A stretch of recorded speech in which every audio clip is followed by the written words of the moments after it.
looking specifically at how children communicate with each other and how the stages of play impact on their communication. Let's get started. Exploratory play. Exploratory play is what we see in the very youngest children, typically in the baby room. They're exploring, they're in the sensory motor stage of development, and they're all about exploring through their senses: taste, touch, sight, smell, and hearing. So thinking about the kind of resources that we would want to provide, they would essentially be sensory resources. As you can see in this picture, they're playing with schmutters or fabric. Moving into solitary play, which is really kicks in from a year upwards. Solitary play is between a year and 2 years, and even into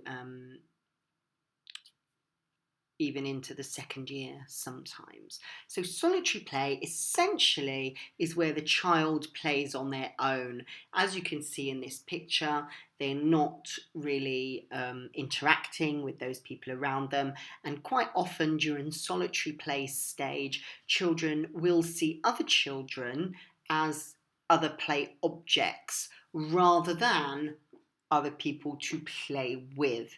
That comes much later in their development. So up until 2 years, solitary play is really the predominant play that children will display. This is their main stage. During this period, children will often refer to themselves by name rather than saying I. They might say, Sammy, biscuit. That might mean Sammy wants a biscuit, or I want a biscuit, for example. But this is typical of this stage, that they refer to themselves by their name. They're possessive, so sharing is something that is definitely not age appropriate in the solitary play phase, and the things that are theirs are really theirs. They possess them, and they're quite possessive about their belongings and whatever it is that they're playing with. Children in the solitary play stage are easily frustrated. This is why we see grabbing, why we see sometimes tears, frustrated faces, but that is typical for children that are in the solitary play phase. And of course, they are completely self-centered. They have themselves at the center of their universe, and they have little concept of other people or what it means to be outside of themselves. So what it means to be another person. They certainly can't see things from other people's points of view. So the idea of forcing a child to say sorry, or asking him, do you know what it feels like, for him would be a completely arbitrary and very odd thing to do in that phase, because it is just not consummate with their stage of development. Okay, so moving on, thinking about parallel play. In parallel play, as you can see in these two pictures, children may very well be playing with exactly the same things in the sand tray, on the construction table, at the train track, but they are playing independently. So the slide tells us when a child will often play alongside another child and shows some awareness that the other child is there, but they won't share in each other's activities. They don't cooperate with each other. They tolerate each other. There might be some observation. They might look at each other, but they certainly don't share, and they certainly don't cooperate, but they play alongside each other. And this is typical. Here's another example here of two children, Alexis and Maya, playing alongside each other there with the Play-Doh. Okay, so during parallel play, children will enjoy being near other children, but as I've already said, not necessarily playing with them. They can take it in turns. Say here, for example, there was only one rolling pin.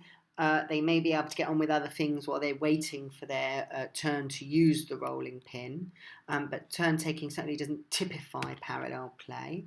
By the time that they are in this stage, generally they'll know if they're a boy or a girl or something in between, and they're more secure at this stage and less resistant to change. So obviously when they're younger, change is easier for them than by the time they're in the parallel play stage. They are more resistant to change, okay? And then moving on to about 2.5 years old, this is where we see the introduction of associative play. And children here will start to play together. And generally this is characterised by watching and then copying. So it's not really cooperative. They're not doing things to help each other during their play. But there is certainly more involvement with their peers. And as you can see from both of these pictures, in the first one there, Tom is sorting bricks and playing with bricks, and I think they're washing things there. And they are observing each other and copying each other as they're doing that. And then you can see in the other photo with Ori and Matan, they've got ice play there, and you can see Matan there looking over to Ori, and that's definitely an example of associative play. And do bear in mind that these age ranges are a guide. It won't be the same for every children. Children do develop at their own pace, and some children will move in and out of these phases at slightly different ages and may display characteristics, for example, of associative play while they are still in the parallel play stage. So it's not that suddenly one day they're now 2.5 and they move from one stage to the other. They will start to display characteristics of that before they fully move into that stage. And of course, even once they're in the associative play stage, there may still be times where they are playing alone, back to the solitary play period or parallel play. Okay, so just sticking here with associative play for a moment, turn taking and sharing starts to kick in at this stage. And certainly from age 3, play can become more complex and simple rules can start to be used. So here you can see a small group of children in the kindergarten. Ori's there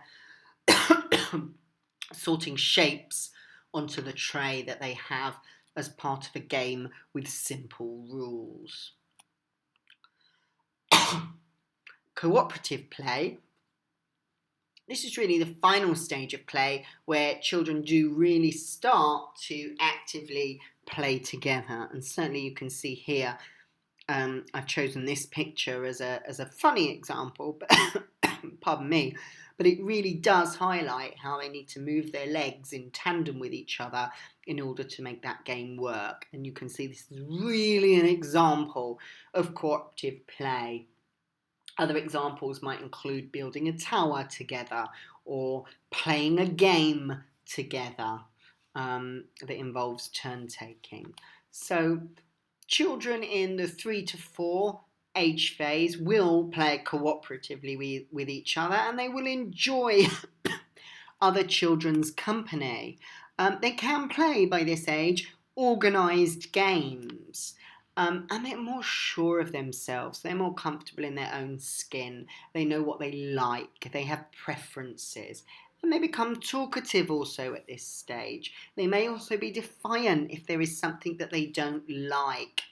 And of course, by age 5, here you can see Eddie, IG, Nathan with Bill there in the background, really in a friendship group. And by age 5, this is where friendship groups really do start to form. And they enjoy games and they're able to follow rules more consistently at this age. And they also enjoy having responsibility by the time they're age 5. And they begin to become capable of self-criticism. Well, I didn't do that very well, I could do that better, and start to understand that. So what can we do to help? Well, supporting children to develop impulse control is certainly one way that we can help, and let's have a think about how we can do that. So for the younger children, we can certainly help them to develop some of the language skills that they need to describe their actions, their thoughts and their feelings. So naming feelings is something that's very important here. We could ask questions, reflective questions. Chantel, you're looking angry. Are you feeling angry now? Is that an angry face? And as the children start to get older, suggest phrases to express anger. I don't like it when you do that. Please don't squish my ears like that. Help the children to develop the language that they need to talk to the other children about their dissatisfaction, uncomfort, or even anger at certain things, and help children to find their own solutions to things such as turn taking or sharing. Try not to dictate, but try to help them to find solutions for themselves. And do explain reasons behind rules, why they're there. Make sure rules are not arbitrary. That will definitely help children with understanding. And consequences when rules are not followed. Okay, let's just think about this then for a second. Antoine is age 2 and he's playing with a truck. When another child grabs it off of him, Antoine screams, "No!" while hitting the other child. Is this age appropriate? Yes, it is. This is behaviour that we would expect from a typical 2-year-old in their stage of development. So when we're dealing with this, we can think back to some of these strategies that we've just looked at, helping children, for example, name their feelings, but we will do that within the context of knowing this action is a normal part of development. Okay. Let's just think now about a socially competent child. This is a child who is developing well and is socially able. They expect a positive response when approaching others. That's other children, including adults. And of course, they won't always get a positive response when approaching others, especially other children. And that can lead to upset. But again, that's normal and natural. They will assert their own needs and rights appropriately. So, starting to use language about that's mine, you can't play with it, I'm playing with this now, you play with that later. And even while they still have emergent language, there's ways to communicate without using words.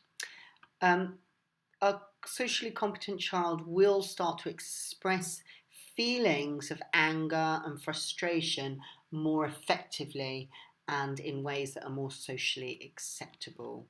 And socially competent children will take turns pretty easily by the time they reach this stage. They'll have really strong relationships with 1 or 2 peers. And they'll gain access to ongoing groups at play, so they'll join groups while they're playing as well. And they'll negotiate and compromise with others appropriately. And you're really looking at age 5 for a socially competent child who is developing well across the developmental norms.